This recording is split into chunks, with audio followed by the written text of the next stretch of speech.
Hi grade 6s, welcome back to another lesson of music history. Before we get to the main stuff of what I want us to learn, I want us to first look at an era that is rarely spoken of. So we've learnt about a little bit about the Baroque era, but I want to take us back not to the Renaissance era, which was before the Baroque era, but to the one before that, where no one knows what was really going on there. Okay, we do know what was going on, but so many things were lost just because of people not valuing certain things. So we're going to go back all the way to the Dark Ages, also known as the Medieval Ages or the Middle Ages. So the Dark Ages, Middle Ages, or the Medieval era. Okay, and this was really a time where there was like a lot of knights. When you hear the medieval knights of yore, this was kind of there. But this was a time where there were definitely advancements, but a lot of stuff was lost.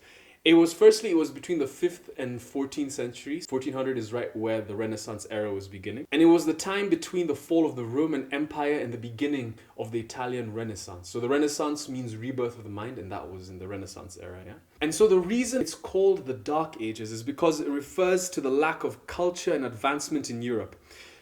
Historians estimate that about 90% of Greek and Roman knowledge was lost in that time. And for a couple of reasons. The first reason was just the manner in which things were stored. Right now, we store things on the internet. So even years from now, if 200 years from now, it'll be easy to refine what we were talking about. Whatever we were documenting would be so easy to find because it's on the internet, it's in the cloud. But back then, they were writing all this stuff on papyrus. And so what would happen is papyrus would degrade and it would rot. And so people would often have to replicate what was written on papyrus onto another piece of papyrus, onto another piece of papyrus, until eventually Johann Gutenberg came up with a printing press and now it was easier to replicate. But just the sheer nature of how things were recorded on the papyrus, you'd find things rotting and disintegrating due to the cold and humid climates of Europe. So whether it was winter, whether the summer came out, the papyrus would eventually disintegrate. So a lot of knowledge was literally lost because of careless methods of preservation, careless methods of preserving the documents. Okay. The second reason it was lost is one of the most important reasons that we're in school, which was the lack of literacy. People were just not able to read and write. So even when you went to church, you wouldn't really know how to read what the priest was preaching, but you'd rely on what he was telling you because you as a peasant were not able to read and write. So the fact that now our documents are disintegrating and there are not that many people to replicate them, the people who were usually a bit smarter were the monks and they had those literacy abilities. The fact that you didn't have a lot of people doing that meant we couldn't really preserve it well.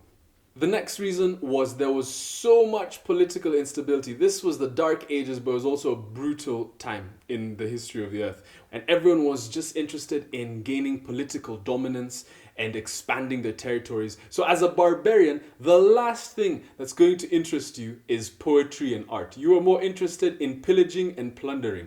So barbarians came, warriors came, and they just wanted to destroy everything around them. So libraries, art, cultural institutions, all of them went away in the dust as they were burnt down and taken to the ground by all these barbarians.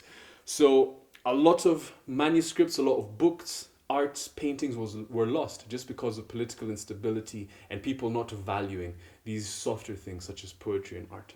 And that is a brief history of the Dark Ages, the era before the Renaissance era.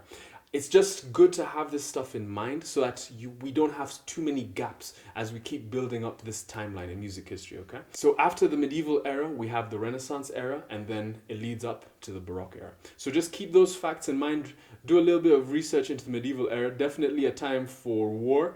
Pretty dark time, and the kind of time that makes you realize I'm happy to be living in the 21st century. All right, so now with the Middle Ages out of the way, let's go and familiarize ourselves with some of the modern day instruments that we have in the world.